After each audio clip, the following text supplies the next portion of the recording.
Most people out there quit about 40% of their true potential. What if I told you that the pain, suffering, and the struggle that you're experiencing now is probably the greatest teacher that you will ever have in your life? And that's what I learned from David Goggins, one of the toughest men alive. His story isn't just about running ultramarathons or breaking records. It's about mastering your mind and unlocking the warriors within you. If you're ready to push past your limits, keep watching. Now, if you guys don't know, or living under a rock, which mostly I am, David Goggins is probably one of the most well known motivational speakers out there. He's not only a Navy SEAL and an ultra endurance athlete, he also overcame child abuse, obesity, self doubt to become one of the world's toughest endurance athletes ever. Here are just one of the credible mentions about David Goggins. He has completed over 60 ultra marathons, held a world record for 4,030 pull ups in 17 hours, and is one of the few to complete elite military training in three different branches. That's including Navy SEALs, Army Rangers, and Air Force Tactical Air Control. He is also the author of Can't Hurt Me and Never Finished, books that redefined mental toughness. The first lesson that I learned from him is callous your mind. Goggins talks about callousing the mind just like you build calluses on your hands. The idea is to intentionally expose yourself to discomfort, cold showers, waking up early, pushing through workouts, so that when life gets hard, you are mentally prepared. Now, personally, I started implementing this callous in my mind in my daily life is by doing something that is uncomfortable for me.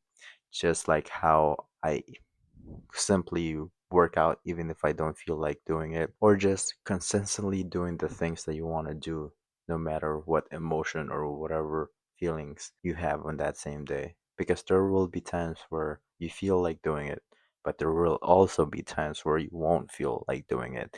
And those are the times where the mental toughness happens. Those are the times where you become calloused in your mind. Lesson number two, the 40% rule. When you feel like quitting, you're only at 40% of your actual capacity. Goggins learned this during Navy SEAL training and applied it to ultra endurance races. Now, this is how you can use it. Next time you feel like stopping, whether it's at the gym, studying, or working, remind yourself you have way more in the tank than you think. I tried this during a workout that I have been intensely training for. There's a few times where I don't feel like working out and completing all my sets, but that's when the Goggins comes into my mind. And I say, you're not even 40% there. So I ended up pushing through that discomfort and realizing that I am actually stronger than I thought. And it's just a mental barrier, a mental obstacle that I have in my mind. Sometimes when my body is tired, I feel like my mind is more tired. My body can push through it, but it's just the mind that's blocking me. Once you pass that mental barrier in your mind, then you can push through it. Lesson number three, self discipline over motivation. Goggins doesn't believe in motivation because motivation fades.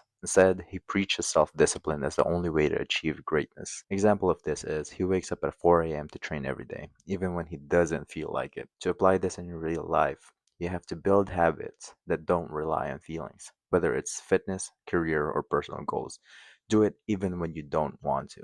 Back then, I realized that I was waiting for motivation a lot of the times to do the things that I have to do or want to do. But when I committed to the things in terms of discipline and taking action and taking that first few steps, I saw real progress because sometimes you have to take the action first so that motivation can follow afterwards. It's not the other way around. You don't wait for motivation and then go to action. You have to always take the action first so that motivation can come afterwards. Lesson number four, get comfortable being uncomfortable. Goggins constantly seek pain and discomfort to grow. He embraces sufferings because it makes him stronger. Example of this is running on broken legs during Hell Week and finishing a 100-mile race despite injury. To use this in your real life, you really want to level up by stop avoiding discomfort.